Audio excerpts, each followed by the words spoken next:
berdoa terlebih dahulu.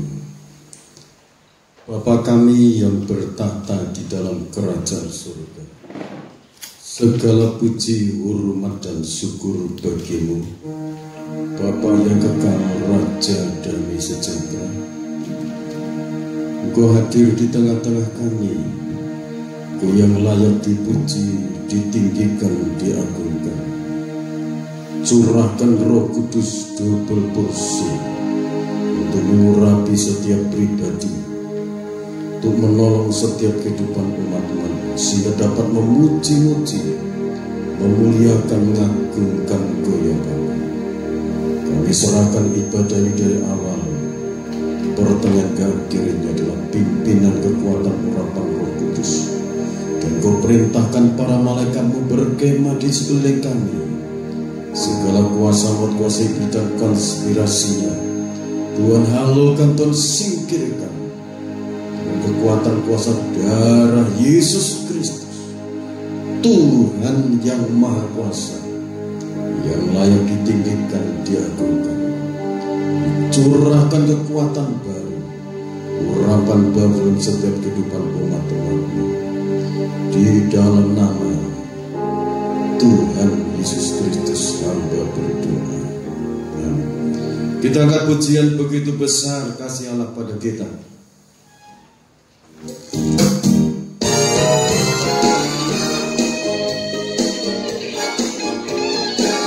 Haleluya, kita puji Dia. Haleluya, kasih Allah pada kita. Diberkati anak cucu di mana-mana. Tuhan mengubah miskin dan menjadi kaya. Dia merendahkan dan meninggikan juga. Begitu besar kasih Allah pada kita. Diberkatilah anak cucu kita di mana-mana. Tuhan mengubah miskin dan menjadi kaya. Yang merendahkan dan meninggikan juga. Berbahagialah bagi orang yang percaya. Anak cucunya pasti tidak akan meminta-minta.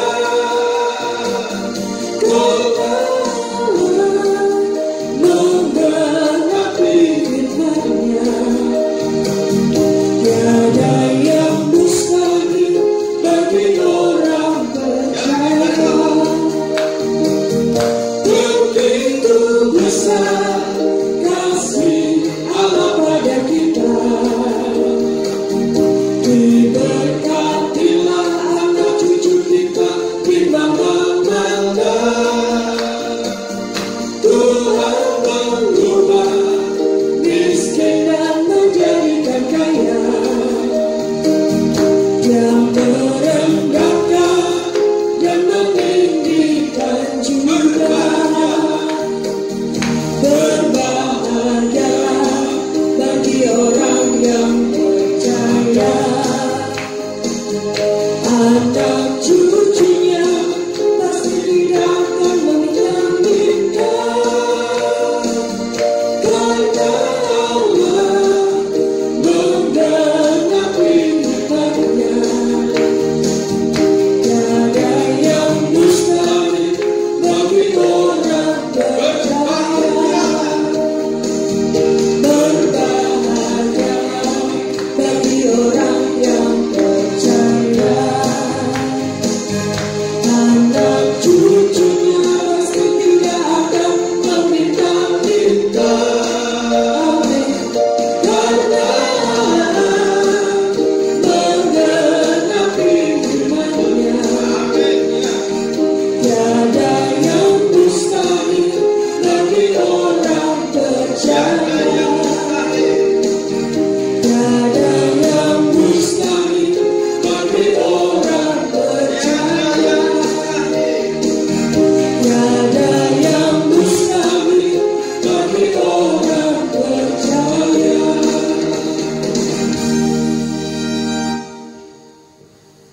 kasih Allah untuk hidup kita, umat manusia, itu sangat besar.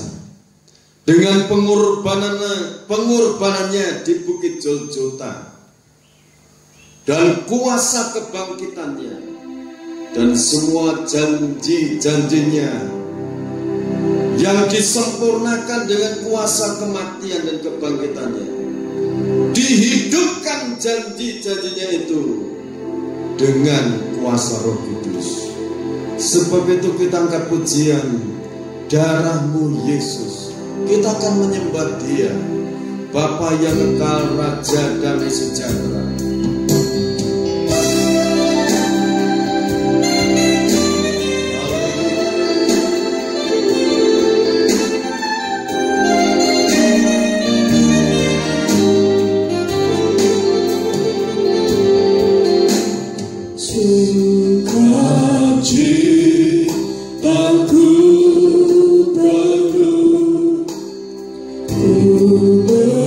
Bermazmur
Firman Tuhan, setiap janji-janji firman-Nya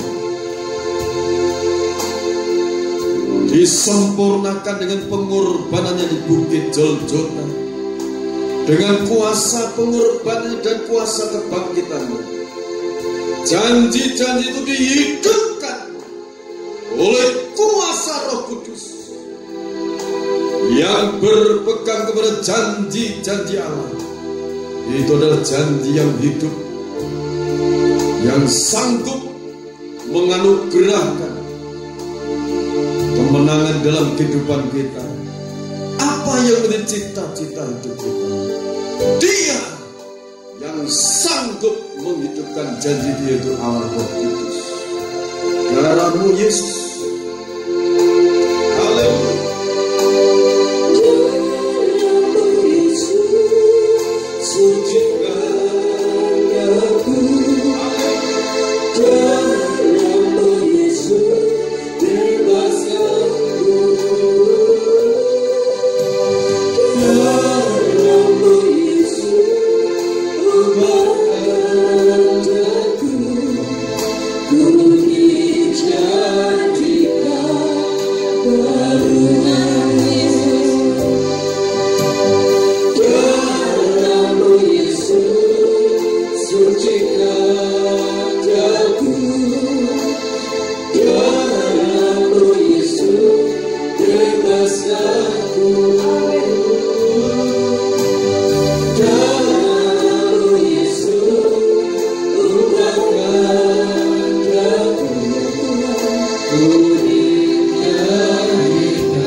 Pada kesempatan saat ini Tuhan, kami mengucapkan syukur kehadirat Tuhan atas segala kebaikan dan kemurahan Tuhan, sehingga kami boleh bersama-sama berhimpun untuk kami memuji memuliakan nama Engkau Tuhan dalam ibadah ini.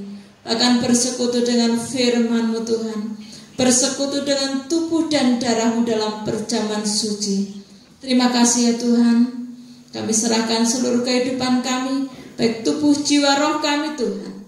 Penuhi kami dengan hadirat-Mu, penuhi kami dengan firman dan Roh Kudus-Mu ya Tuhan.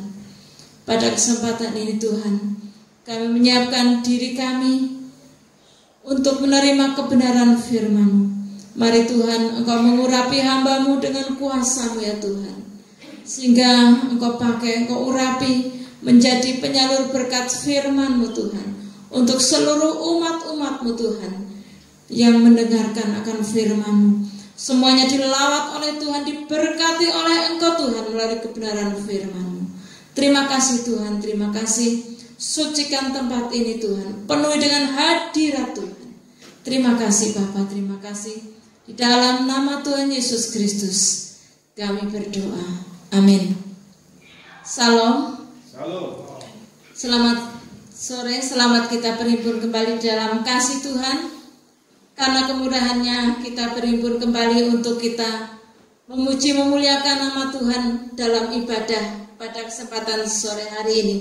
Puji nama Tuhan, saudaraku dikasih Tuhan. Mari kita akan bersama-sama menyediakan diri kita, hati kita sebagai piring-piring rohani untuk kita menerima makanan rohani yang dari Tuhan, yaitu kebenaran firman Tuhan. Pada kesempatan ini, tema yang Tuhan berikan untuk kita semuanya adalah membangun keluarga yang dinamis untuk mencapai kebahagiaan sejati. Membangun keluarga yang dinamis untuk mencapai kebahagiaan sejati.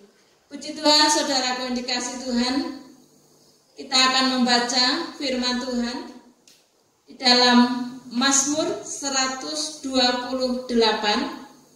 ayat 1 sampai ayat yang ke-6. Berkat atas rumah tangga. Nyanyian ziarah. Berbahagialah setiap orang yang takut akan Tuhan, yang hidup menurut jalan yang ditunjukkannya. Apabila engkau memakan hasil jerih payah tanganmu, berbahagialah engkau dan baiklah keadaanmu. Istrimu akan menjadi seperti pohon anggur yang subur di dalam rumahmu. Anak-anakmu seperti tunas pohon zaitun sekeliling mejamu. Sesungguhnya demikianlah akan diberkati orang laki-laki yang takut akan Tuhan. Kiranya Tuhan memberkati engkau dari Sion, supaya engkau melihat kebahagiaan Yerusalem seumur hidupmu, dan melihat anak-anak dari anak-anakmu, damai sejahtera atas Israel. Terima kasih, puji Tuhan. Saudara yang dikasih Tuhan, kita sudah membaca dari Mazmur pasal 128 ayat 1 sampai yang ke-6. Perikop ini berjudul berkat atas rumah tangga. Saudara yang dikasih Tuhan, kita akan memperhatikan firman Tuhan yang tertuju kepada kita semuanya, bahwa Tuhan itu sedang menyiapkan berkat untuk kita semuanya. Amin. Berkat untuk setiap rumah tangga, berkat untuk setiap anggota rumah tangga. baik sebagai bapak, sebagai suami, sebagai istri, sebagai ibu, maupun anak-anak. Tuhan sangat mengasihi kita dan Tuhan menyiapkan berkat untuk kita semuanya. Puji nama Tuhan. Dari tema yang ada adalah membangun keluarga yang dinamis. Kalau kata dinamis menurut Kamus Bahasa Indonesia itu berarti penuh semangat dan tenaga sehingga cepat bergerak dan mudah menyesuaikan diri dengan keadaan.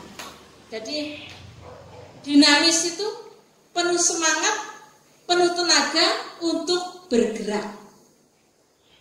Jadi untuk bergerak dalam kehidupan kita sebagai umat Tuhan, di dalam kita mengikut Tuhan, kita itu dinamis. Dinamis itu lawannya adalah statis. Statis itu mandek, berdiri di tempat, tidak berjalan maju. Kalau dinamis itu terus bergerak maju. Amin. Amin. Bergerak maju menuju ke peningkatan yang lebih baik. Dan tujuannya ini adalah untuk mencapai kebahagiaan yang sejati. Saudara merindukan kebahagiaan?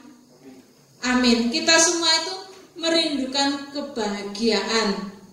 Baik kebahagiaan di dunia ini maupun pada saatnya nanti kebahagiaan kekal bersama Tuhan Yesus dalam kerajaan surga.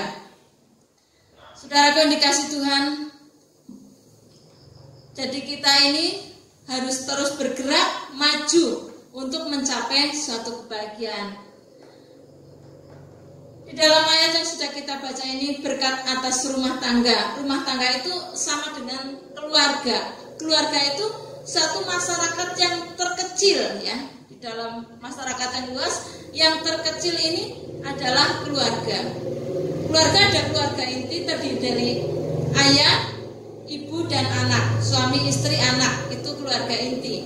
Kemudian biasanya ada keluarga lain, ada keponakan, ada orang tua, ada ipar, menantu dan sebagainya yang masih satu dalam keluarga itu disebut keluarga besar. Nah, Tuhan menyiapkan berkat atas rumah tangga, atas keluarga, baik keluarga inti maupun keluarga yang besar. Keluarga yang banyak anggotanya, seperti kami di sini itu banyak anggotanya. Tapi semuanya adalah keluarga yang memerlukan berkat kebahagiaan daripada Tuhan. Kita membaca ayat yang pertama, diulang ayat pertama dulu. Nyanyian siara. Berbahagialah setiap orang yang takut akan Tuhan, yang hidup menurut jalan yang ditunjukkannya. Amin. Dikatakan saudara yang dikasihi Tuhan, berbahagialah. Berbahagialah setiap orang yang takut akan Tuhan, yang hidup menurut jalan yang ditunjukkannya. Amin. Amin. Kata bahagia itu suatu perasaan yang enak di hati, tenang, tentram, damai. Tidak ada suatu ganjalan, tidak ada suatu kemarahan, tidak ada suatu kegelisahan atau ketakutan. Yang ada adalah tenang, damai, sukacita. Itu gambaran dari bahagia. Jadi berbahagialah setiap orang yang takut akan Tuhan. Jadi orang yang dikatakan berbahagia itu orang yang takut akan Tuhan. Takut akan Tuhan itu seperti apa? Takut akan Tuhan itu melakukan firman-Nya, apa yang menjadi perintah Tuhan itu dilakukan, kemudian apa yang menjadi larangannya, larangan Tuhan yang tidak diperbolehkan itu dijauhkan. Kemudian mempunyai rasa hormat kepada Tuhan, sehingga tidak sembrono, tidak semaunya sendiri bersikap kepada Tuhan. Rasa takut, rasa gentar, rasa hormat itu ditujukan kepada Tuhan. Itulah orang yang takut akan Tuhan. ini dikatakan setiap orang. Berbahagialah setiap orang yang takut akan Tuhan. Jadi tidak ditujukan kepada satu orang, pada ayah dalam rumah tangga saja, itu tidak, atau ibu saja, atau anak saja. Tetapi berbahagialah setiap orang yang takut akan Tuhan dan yang hidup menurut jalan yang ditunjukkannya. Amin. Saudara rindu untuk berbahagia? Baiklah kita masing-masing untuk meningkatkan rasa takut kita kepada Tuhan dan menurut jalan yang ditunjukkannya. Puji Tuhan, saudara yang dikasih Tuhan, kita lanjutkan. Kita loncat ke ayat 4 dulu. Sesungguhnya demikianlah akan diberkati orang laki-laki yang takut akan Tuhan. Ya, puji Tuhan. Ini dalam ayat 4 ini menuju ke orang laki-laki. Itu akan diberkati. Amin. Bapak-bapak, saudara-saudara yang pria, mau diberkati Tuhan? Amin. Amin. Nah, sesungguhnya demikianlah akan diberkati orang laki-laki yang takut akan Tuhan. Puji nama Tuhan. Kita akan diberkati Tuhan. Dalam ayat 4 ini tertuju kepada bapak-bapak, kepada para pemuda yang menjadi calon bapak, ya, untuk takut akan Tuhan. Amin. Jadi kita sebagai laki-laki, saudara harus memiliki takut akan Tuhan kalau merindukan diberkati dan bahagia dalam kehidupan. Di nama Tuhan, kita ambil satu contoh dari 1 Raja-Raja 3 ayat yang ke-6.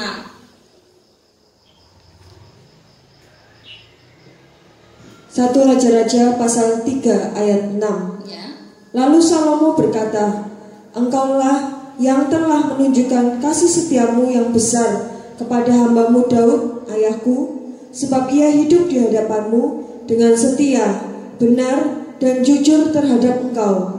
Dan engkau telah menjamin kepadanya kasih setia yang besar itu dengan memberikan kepadanya seorang anak yang duduk di tahtanya seperti pada hari ini. Ya, terima kasih. Ini adalah doanya Salomo, ya. Setelah Salomo itu naik tahta, dia bersyukur kepada Tuhan dan bersyukur memiliki orang tua. Orang tuanya adalah Raja Daud. Dia hidupnya jujur, benar, dan setia kepada Tuhan. Salomo itu sangat mengagumi Raja Daud, ayahnya, karena Raja Daud itu hidupnya setia, jujur, dan benar. Hidup benar di hadapan Tuhan. Itu memberikan suatu teladan yang sangat baik bagi anak-anaknya, terutama Salomo yang mewarisi keturunan sebagai Raja Israel. Saudaraku yang dikasih Tuhan, Daud juga menjadi teladan untuk kita, ya, untuk kita sebagai yang bapak-bapak, sebagai laki-laki, sebagai kepala keluarga, itu perlu sekali untuk memiliki kesetiaan, kejujuran, dan hidup benar di hadapan Tuhan, supaya bisa menjadi teladan di dalam keluarga. Seperti sudah sering kita menerima pengajaran firman Tuhan bahwa ada 4 hukum keluarga, ya, yaitu damai, benar, suci, jujur, dan murah hati. Damai atau benar, terus yang kedua adalah suci, yang ketiga jujur, keempat adalah murah hati. Itu wajib untuk kita terapkan dalam kehidupan di dalam keluarga kita masing-masing. Saudaraku yang dikasih Tuhan, kembali kepada tugas dan kewajiban sebagai laki-laki yang takut akan Tuhan. Ini dalam keluarga itu adalah suami atau bapak. Kita membaca 1 Timotius 2 ayat 8. 1 Timotius pasal 2 ayat 8. 1 Timotius pasal 2 ayat 8 mengenai sikap orang laki-laki dan perempuan dalam ibadah jemaah.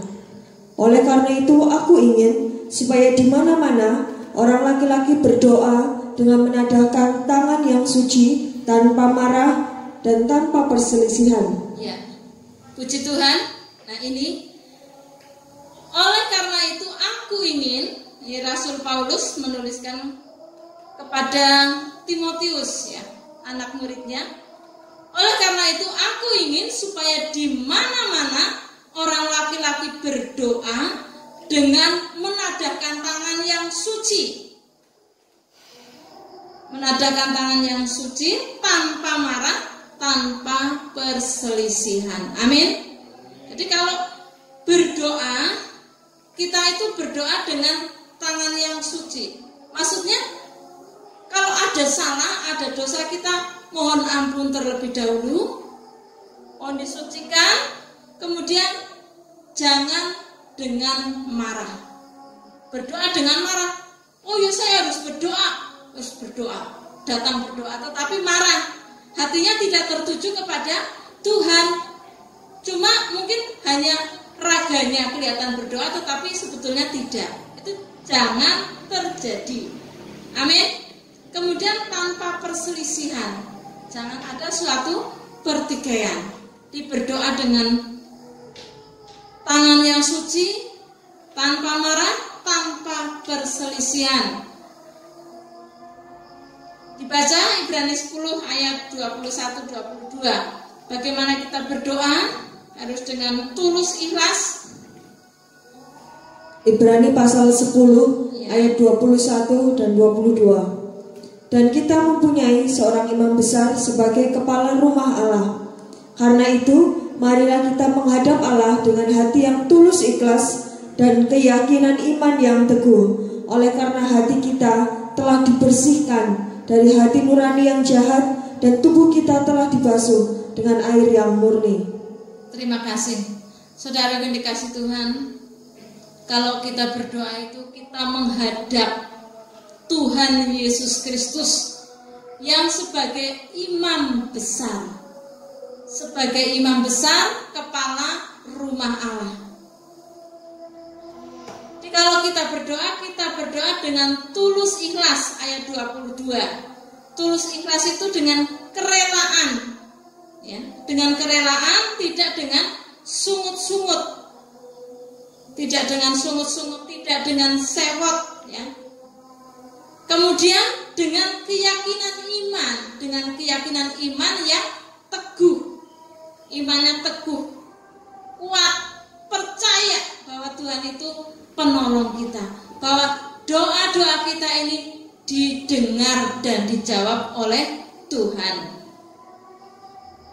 Kemudian oleh karena hati kita telah dibersihkan dari hati nurani yang jahat dan tubuh kita telah dibasuh dengan air yang murni. Kita sudah disucikan, sudah dibersihkan dari segala dosa kita. Kita datang kepada Tuhan dengan penuh keberanian, dengan rasa hormat, dengan rasa takut akan Tuhan, dengan tulus ikhlas, dengan iman yang teguh. Amin. Maka berkat itu akan dicurahkan atas rumah tangga kita. Itu untuk bapak-bapak, untuk suami, ya. Kemudian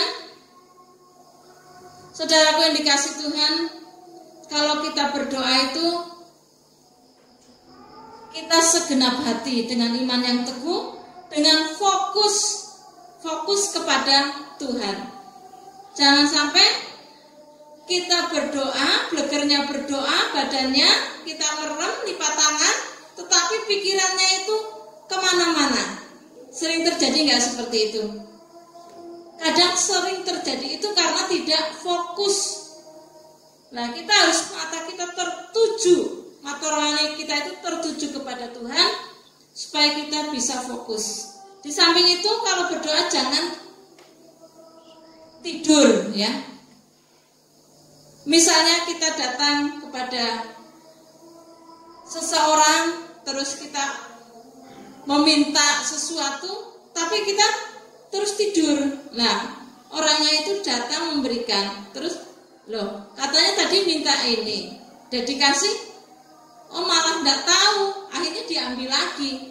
Nah, jadi saudara kalau berdoa fokus, kemudian jangan tidur, jangan ngantuk ya. Kalau ngantuk itu harus berusaha bagaimana bisa dengan berdiri, dengan jalan-jalan juga bisa ya, beranjak supaya tidak ngantuk, sehingga saat Tuhan memberikan berkat, nah kita siap menerima berkat Tuhan.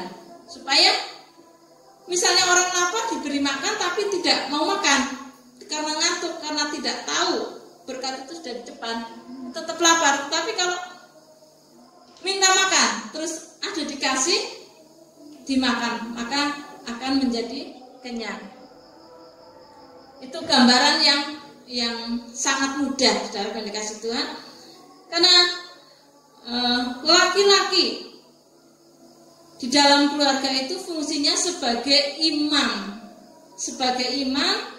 untuk membawa keluarga itu masuk dalam hadirat Tuhan.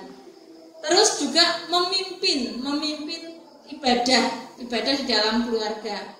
Kalau misalnya mesbah keluarga itu penanggung jawabnya adalah bapak. Perkara nanti yang bertugas memimpin mau gantian itu diatur bisa, tetapi yang bertanggung jawab adalah kepala keluarga.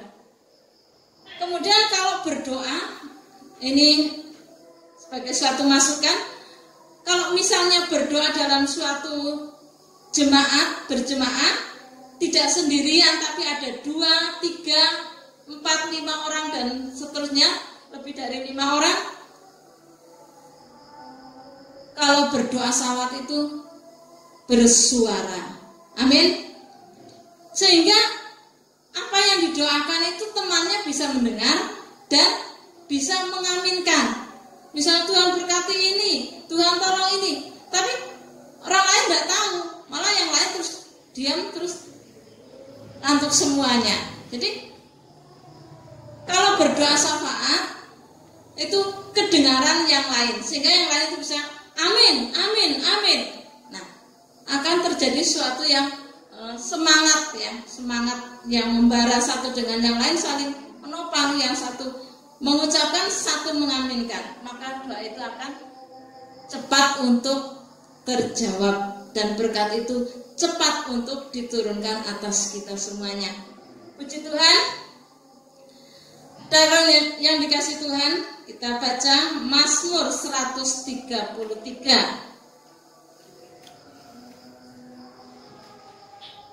Mazmur pasal 133. Ya. Persaudaraan yang rukun. Nyanyian ziarah Daud. Sungguh alangkah baiknya dan indahnya apabila saudara-saudara diam bersama dengan rukun. Amin. Jadi sungguh alangkah baiknya dan indahnya apabila saudara diam bersama dengan rukun. Ini dalam konteks keluarga dan konteks takut akan Tuhan. Jadi dalam peribadahan, dalam keluarga itu rukun bersama itu indah. Amin. Indah apa enggak? Indah. Kalau cekcok pertengkaran indah enggak? Jelek ya. Jadi tidak baik kalau terjadi suatu perselisihan. Tapi kalau rukun, duduk bersama, berdoa bersama, bekerja bersama, makan bersama, maka indah keluarga itu. Amin. Yang kedua, seperti minyak yang baik di atas kepala meleleh ke janggut, yang meleleh ke janggut Harun dan ke leher jubahnya. Seperti embun gunung Hermon yang turun ke atas gunung-gunung Sion, sebab kesanalah Tuhan memerintahkan berkat kehidupan untuk selama-lamanya. Amin. Ini kembali ke imam. Ini adalah Imam Harun ya. Seperti minyak yang baik di atas kepala meleleh ke janggut Harun, ke leher jubahnya, terus sampai ke bawah.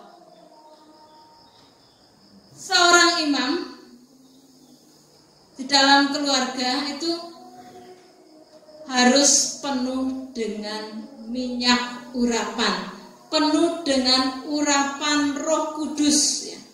Seluruh kehidupannya penuh dengan urapan Roh Kudus. Misalnya penuh dengan urapan Roh Kudus, kita terus mendekat kepada Tuhan. Seperti tadi yang sudah diungkapkan, kita berdoa dengan tulus ikhlas, dengan tidak marah, dengan iman yang teguh. Terus menerus dilakukan, kita menyerahkan hidup kepada Tuhan. Kita memuji-muji Tuhan, mohon urapan Tuhan, maka urapan Tuhan itu akan turun atas kita semua, atas imam-imam yang diberkati oleh Tuhan.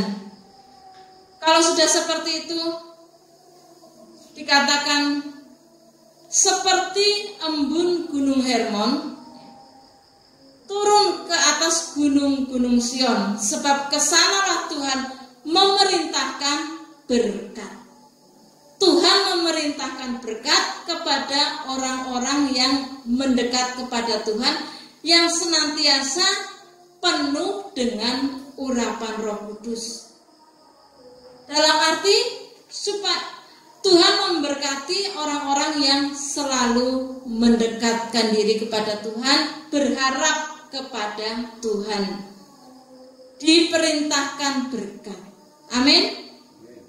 Kehidupan untuk selama-lamanya. Saudara yang dikasih Tuhan, kalau berbicara berkat, jangan langsung tertuju kepada uang atau rupiah. Berkatnya berapa juta, berapa puluh juta, berapa ribu, dan sebagainya. Itu berkat itu banyak hal, saudara. Berkat kesehatan, kekuatan, damai, sejahtera, sukacita, itu berkat. Perlindungan setiap hari itu berkat. Kemudian yang nyata itu yang sering kita menjadi satu gambaran adalah berkat pemeliharaan, berkat-berkat jasmani itu pun dicurahkan untuk kita. Amin. Dan juga berkat-berkat rohani ya, dicurahkan bagi kita. Jadi banyak hal ya, yang Tuhan sediakan untuk kita yang berupa berkat Tuhan. Amin.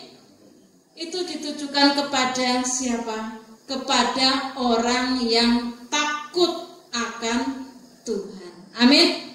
Jadi di sini di dalam Mazmur 133 semuanya supaya hidup rukun dan damai. Jadi kalau ada selenting akan ada suatu perselisihan, akan terjadi suatu salah paham dalam keluarga, itu segera diantisipasi supaya jangan sampai meledak, kemudian menjadi sesuatu yang besar, memecahkan kerukunan keluarga. Harus diredam, dihilangkan, ditutup dengan kasih. Amin. Puji nama Tuhan. Ini tentang imam, tentang laki-laki yang dibahas ayat 4. Laki-laki yang diberkati oleh Tuhan adalah laki-laki yang takut akan Tuhan. Kemudian kita naik ke ayat 3. Mazmur 128 ayat 3. Ya. Istrimu akan menjadi seperti pohon anggur yang subur di dalam rumahmu. Anak-anakmu seperti tunas pohon zaitun sekeliling mejamu. Ya, terima kasih. Ini mengenai istri ya. Istri atau ibu di dalam keluarga atau perempuan ya. Baik yang masih belum menikah, itu menjadi suatu bekal pengertian untuk kita semuanya. Istrimu akan menjadi seperti pohon anggur yang subur di dalam rumahmu.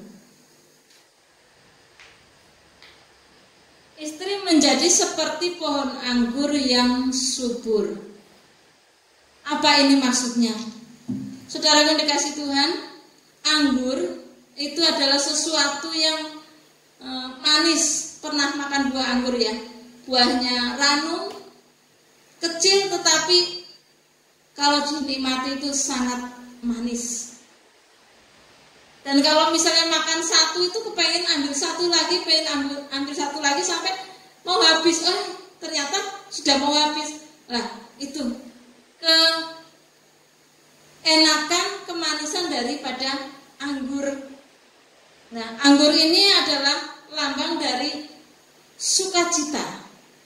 Sukacita ya. Di istri menjadi seperti pohon anggur yang subur. Supaya ibu-ibu termasuk saya ini berupaya mohon kemurahan Tuhan supaya kita ini menjadi inspirasi atau menjadi sukacita untuk seluruh keluarga, menciptakan suasana yang sukacita, yang senang, yang gembira di dalam keluarga. Kalau dengan kekuatan daging tentu akan sulit ya. Tetapi kita ya, mempunyai pokok anggur yang benar, yaitu Tuhan Yesus Kristus. Yohanes 15 ayat 1 sampai 8, mari dibaca. Injil Yohanes pasal 15 ayat 1 sampai ayat 8. Pokok anggur yang benar. Akulah pokok anggur yang benar dan Bapakulah pengusahanya.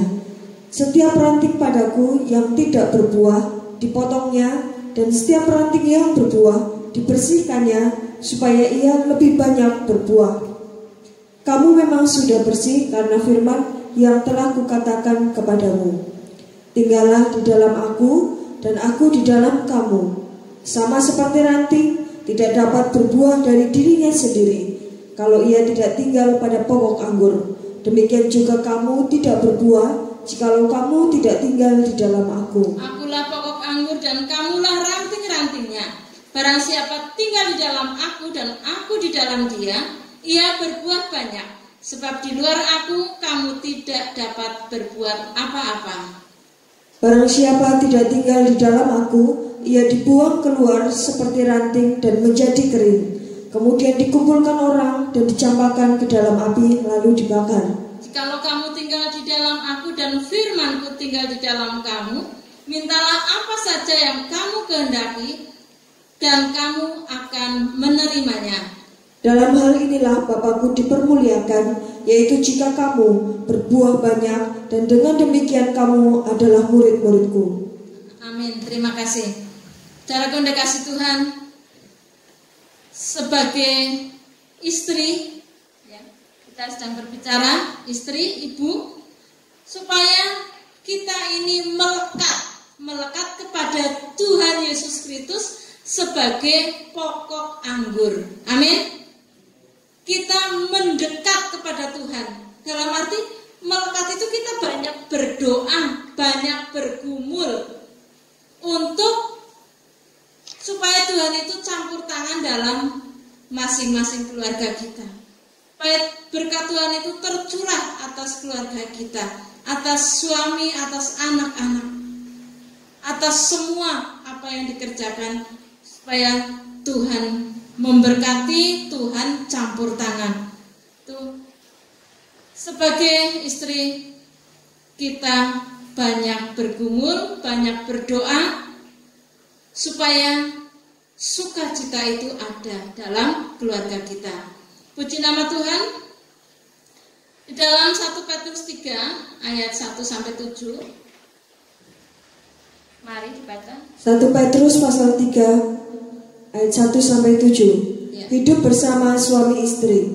Demikian juga kamu, hai istri-istri, tunduklah kepada suamimu, supaya jika ada di antara mereka yang tidak taat kepada firman, mereka juga tanpa perkataan dimenangkan oleh kelakuan istrinya. Jika mereka melihat bagaimana murni dan salehnya hidup istri mereka itu. Perhiasanmu janganlah secara lahiriah, yaitu dengan mengepang-epang rambut, memakai perhiasan emas, atau dengan mengenakan pakaian yang indah-indah. Tetapi perhiasanmu ialah manusia batiniah yang tersembunyi, dengan perhiasan yang tidak binasa, yang berasal dari roh yang lemah lembut dan tentram, yang sangat berharga di mata Allah. Sebab demikianlah caranya perempuan-perempuan kudus dahulu berdandan, yaitu perempuan-perempuan yang menaruh pengharapannya kepada Allah, mereka tunduk kepada suaminya.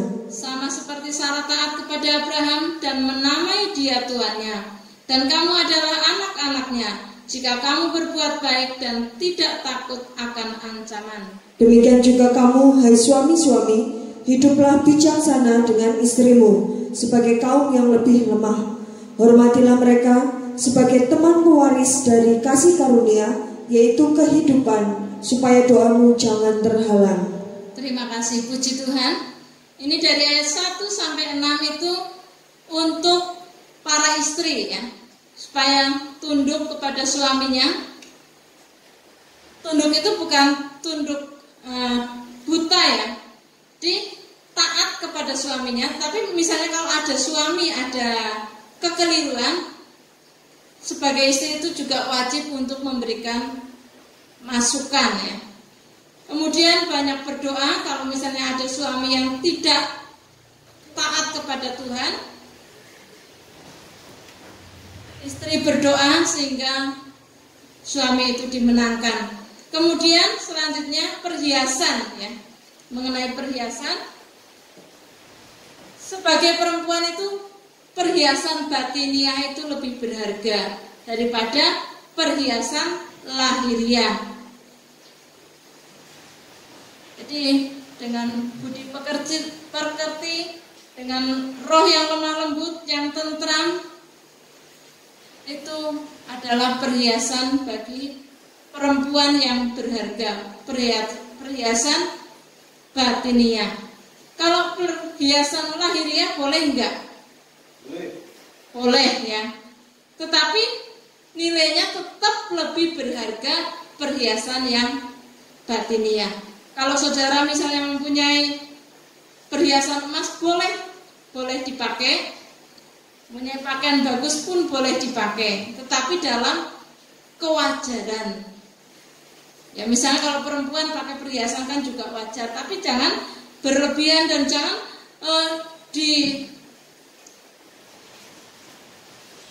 digunggungkan gitu loh, diutamakan. Pakai perhiasan yang mewah, gemerlapan, tapi budi pekertinya tidak baik, itu juga tidak berharga di mata Tuhan. Lebih baik sederhana tetapi berharga di mata Tuhan dengan memakai perhiasan batiniah yang diperkenan oleh Tuhan. Itu perempuan zaman dahulu itu berdandan, perempuan-perempuan yang takut akan Tuhan dengan cara seperti itu. Kemudian ayat yang 7 ini kembali kepada suami ya. Demikian juga kamu, hai suami-suami, hiduplah bijaksana dengan istrimu, sebagai kaum yang lebih lemah. Hormatilah mereka sebagai teman pewaris dari kasih karunia, yaitu kehidupan, supaya doamu jangan terhalang. Ini sebagai suami atau bapak-bapak atau calon bapak ya, yang masih calon, menjadi satu masukan perbendaharaan. Nanti kalau saya menjadi kepala keluarga, saya harus seperti firman Tuhan seperti ini.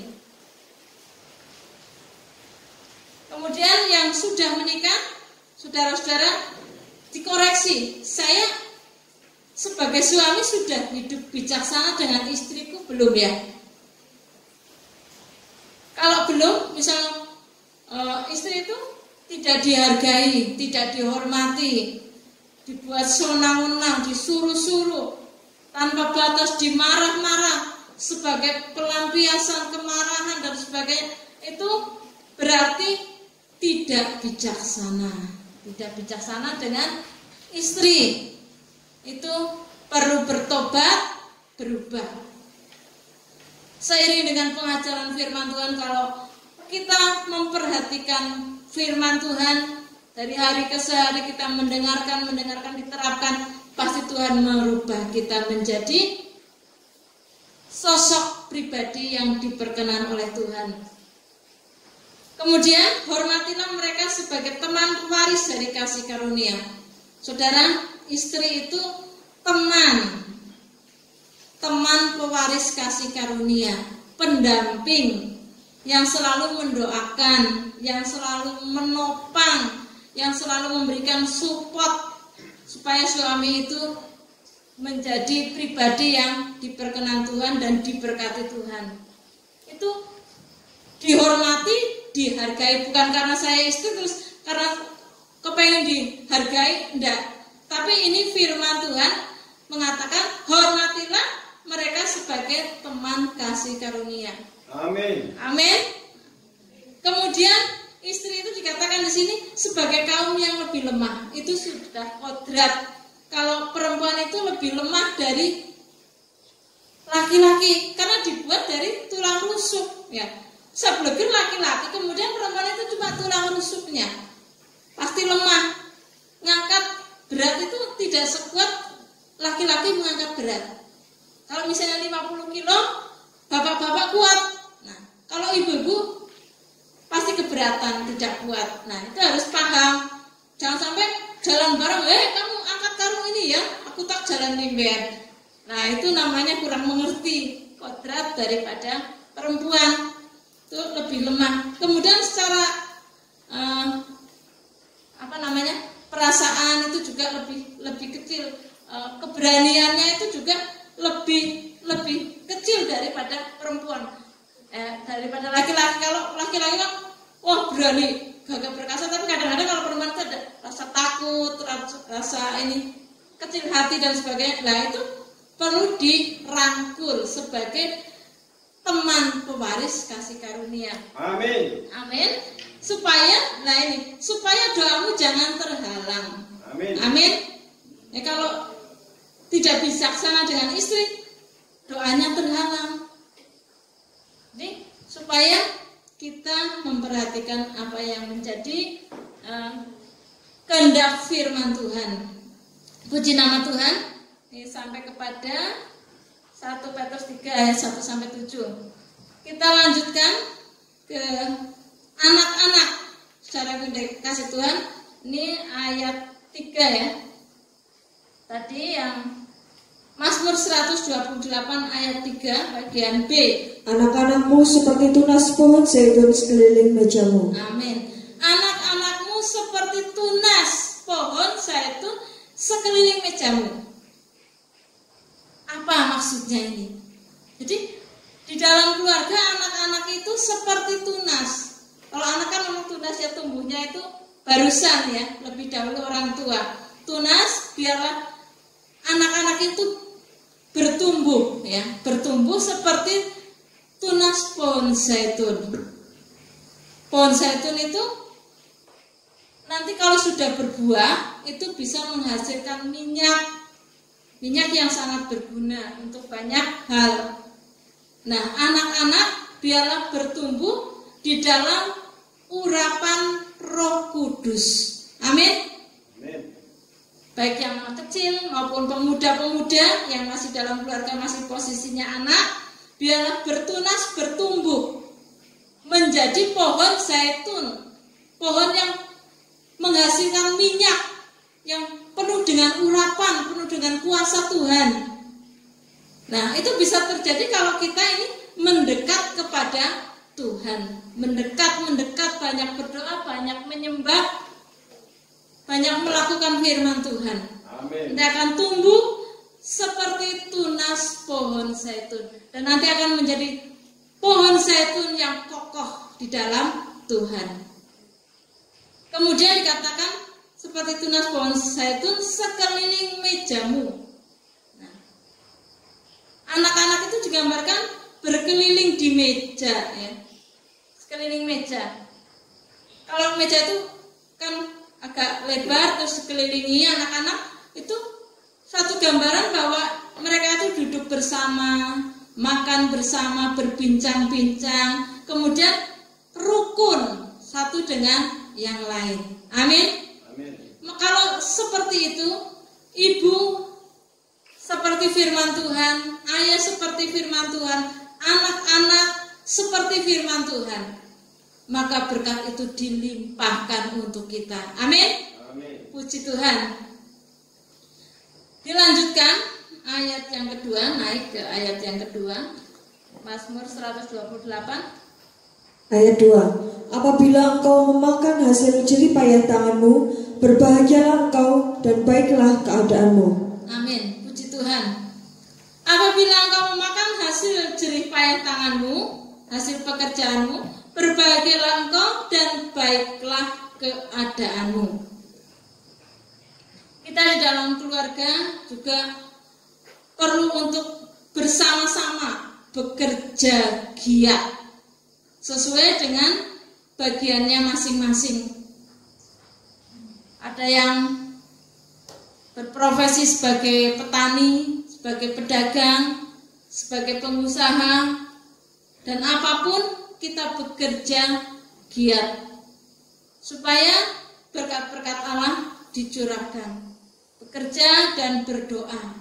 Kemudian yang ditentukan sebagai Lewi, sebagai pelayan Tuhan juga bekerja giat di ladang Tuhan untuk menjadi pensafaat, pendoa untuk umat-umat. Semakin ditingkatkan lebih giat lagi. Amin. Puji nama Tuhan. Kalau anak-anak Yakub itu ada 12. Kalau yang 13 itu, yang satu perempuan itu tidak masuk dalam garis keturunan, namanya Dina. Tapi yang 12 ada Ruben, Simeon, Lewi, Yehuda, dan Naftali, Gad, Aser, Isakar, Zebulun, Yusuf, dan Benyamin. Itu dalam Kejadian 29. Kalau saudara nanti akan membaca, silakan.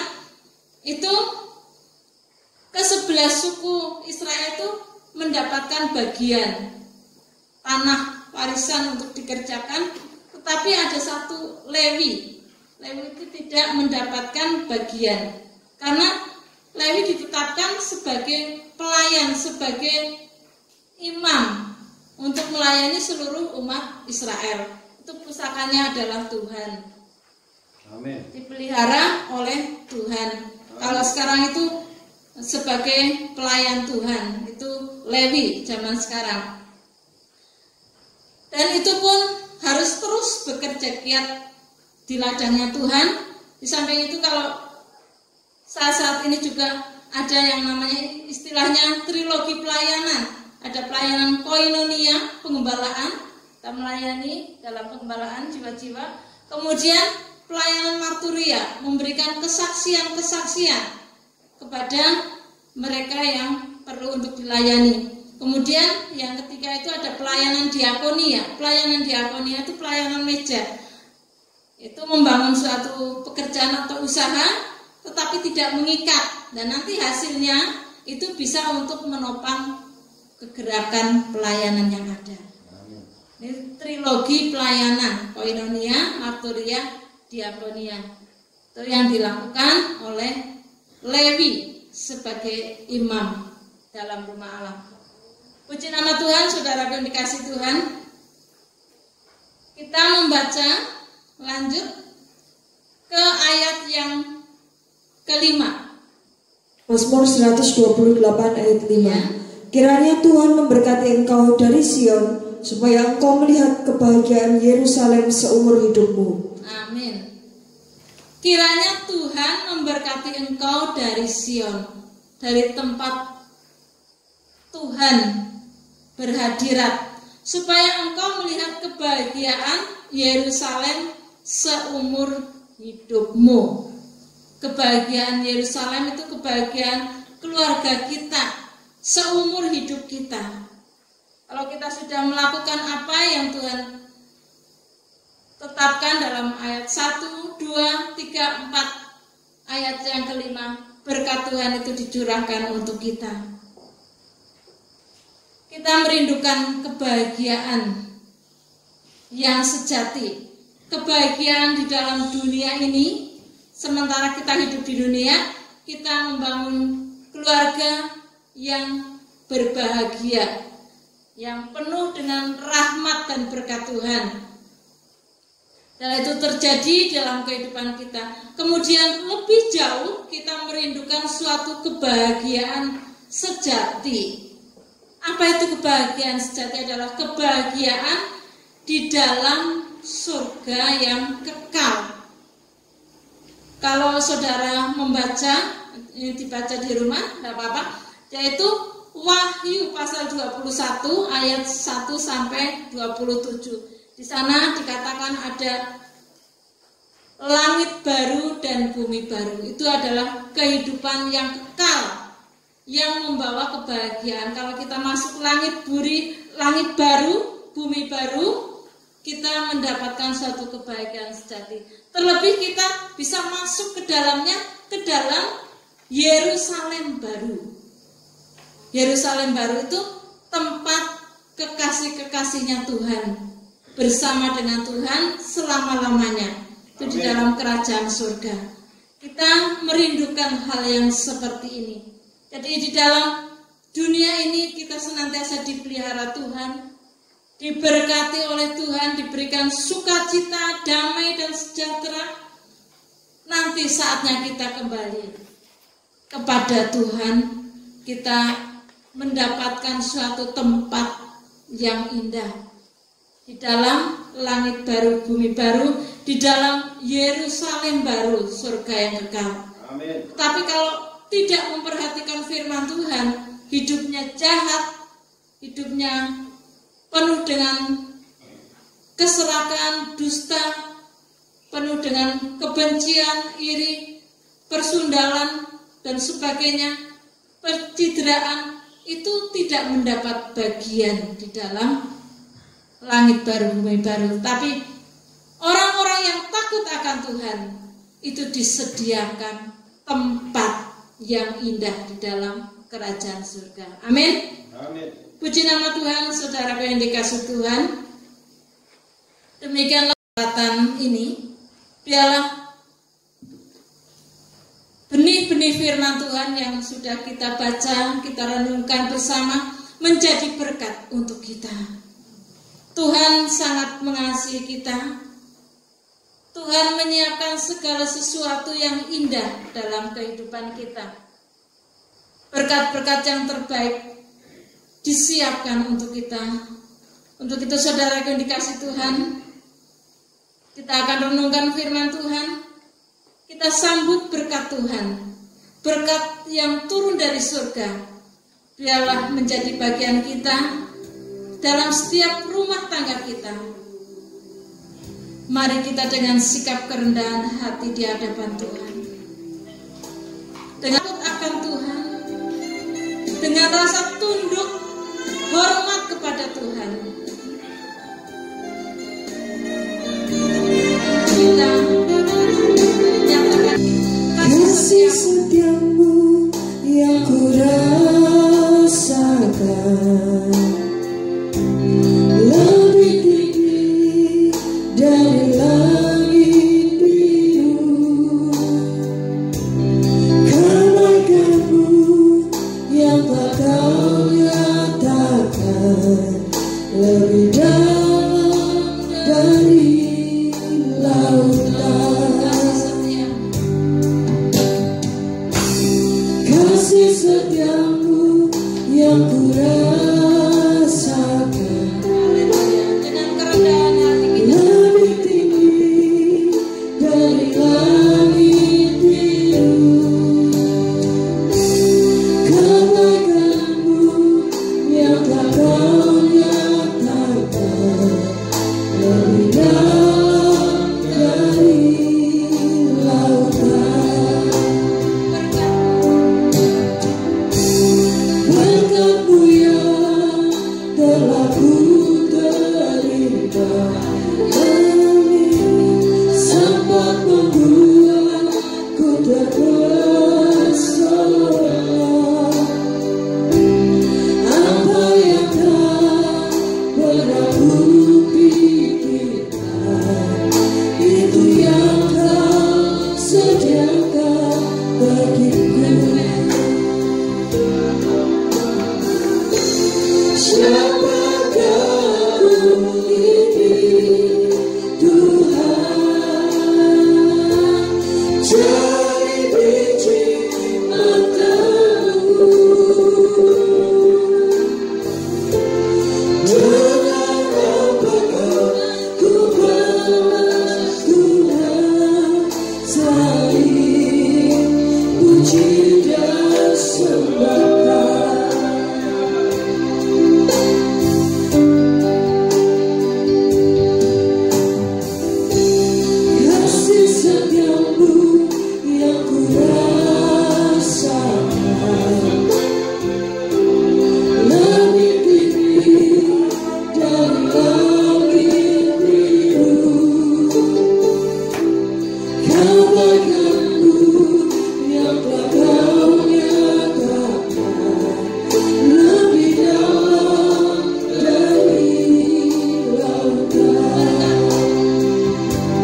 dalam nama Tuhan Yesus Kristus, berkat-berkat Engkau limpahkan bagi anak-anak-Mu yang malam ini bersama-sama kami untuk merendahkan hati di hadapan-Mu.